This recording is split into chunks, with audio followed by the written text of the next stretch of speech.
The Bert Show. Time to get buzzed on the hot goss from Hollywood with Abby. It's the Bert Show's entertainment buzz. Kate Middleton is done recovering from her BBL surgery. Will you stop?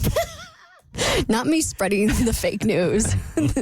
She was spotted out and about for the first time ever where we could not see her lower half. So she was in a car. Her mom was driving her out and about. She looked fine. It was great to see proof of life from Kate Middleton.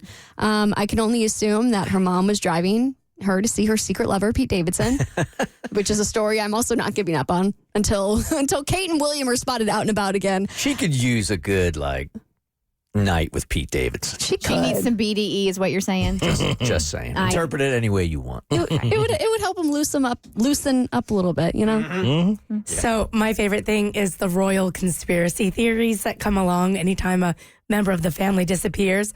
And people have removed the pixelation from the photo and sort of enhanced the image, and it looks nothing like Kate Middleton. Really? It looks like either her sister Pippa or Katie Holmes. And I wouldn't mention it if it weren't either Kate is very tired and genuinely recovering from a long traumatic medical stay. I mean, a BBL is a very difficult surgery. 2 months of recovery. Yep. Or it's an imposter. So have they been known to use doppelgangers before? I don't know if they have, but I know using doppelgangers in general isn't unheard of. Well, I mean, because they and the government, I mean, the presidents and the first ladies have been accused of using doppelgangers to fool people. Do you think they just hired one of those Lifetime movie actors that has starred in one of those Kate Middleton roles? Because, somebody goes, please tell me how you can get high quality footage of Rihanna performing at a wedding from a mile away, but you can't get a close up good photo of Kate Middleton in a car with her mom. The royal family isn't good with several I don't want to call them tabloids, but British publications.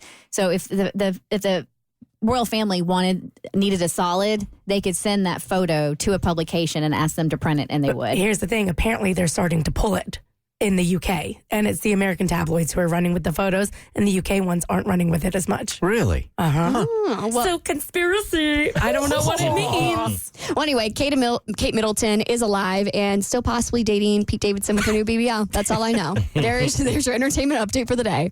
All right, Charlamagne the God is apologizing to viral social media star Risa Tisa. If you haven't been keeping up with the story, Risa Tisa did a 50-part series on TikTok talking about her pathological liar of a husband. Basically, he lied about his job. He pretended to be on phone calls when he wasn't. And she's gotten so big, she is now signed with CAA, which is one of the biggest agencies in the country. She was on Good Morning America. With the agency? Yes. Just for one story like this? Yes. It's literally wild. I mean, she was a really good storyteller. Obviously, to do a 50-part series called Who the Bleep Did I Marry? And so many people latched onto it.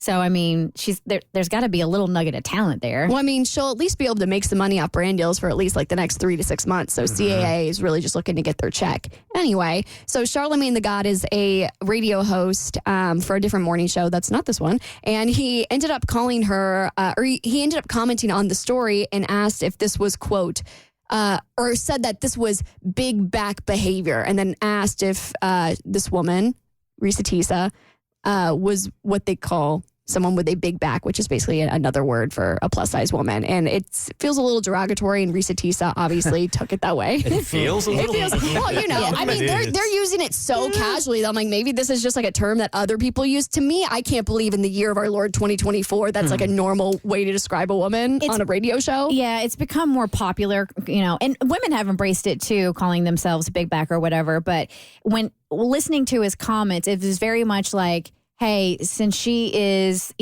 if she is plus size or overweight, if she's big back, then she's going to lower her standards because she can't find a man. So she's going to end up being with a man that's going to be a pathological liar. Exactly. And so then Risa Tisa went on the Tamron Hall show and basically said, I feel like how I look should not dictate whether or not I deserve the mistreatment, which is 100% fact. So now Charlamagne the God is coming out and apologizing, but he's not letting her off the hook completely. I tell y'all all the time, the easiest way to keep your own peace is to not disturb the peace of others. I disturbed that woman's peace, and that wasn't my intention. So I apologize if my words made her feel that way. But I do have two things to say. Number one, I never said she don't deserve love because of her size. Right. I didn't even know she was big. just told the story, and I said it sounds like big back behavior, and then I started talking about big back belief. Now, if y'all want to have a conversation about reinforcing negative stereotypes of big backs, I understand. I'm open to it. But acting like I was having a conversation about Reesa Teesa's looks and size, that's not accurate. I was speaking in general terms about big back behavior and big back belief, and I actually said nobody has to be that desperate because there is a man out there for you. And I do have one final point, just one. We all have social media. No, we all have social media. Absolutely. And we all use it for different reasons. Yeah. And Reese's getting a lot of props for being so vulnerable. Salute to her. But I personally feel like we have to stop bringing this stuff to social media. Then what would social media be? Yeah. All right. So And what would morning radio shows be? That's what we do. While we have a second here, this is the first time I've heard that phrase. I got to be honest with you. What is big back behavior that he's referring to? Just that you're more desperate if you're a bigger woman, so your standards come down. And is this like a thing that's been talked about? Recently, for a while. I mean, I'm assuming that's exactly what he meant by it. It's when people use it, I think they mean it for different ways. But in his case, I think that's what he was saying. That Your basically standards are she's lower. so desperate that she would allow herself to be in a situation like that, and then you come out and talk about it and profit off of it. And I guess he was trying to. I'm assuming this, I don't know, say that that's what basically got her to be famous was her desperation, as opposed to just her telling her truths about her story that she struggled through. Exactly. And so then he goes on to say, if you can't take the backfire, don't post on social media, which we could get into a whole big debate about. But if you want more stories from the Bert Show Entertainment Buzz, head to the Bert Show Podcast wherever you listen to your favorite podcast. The Bert Show.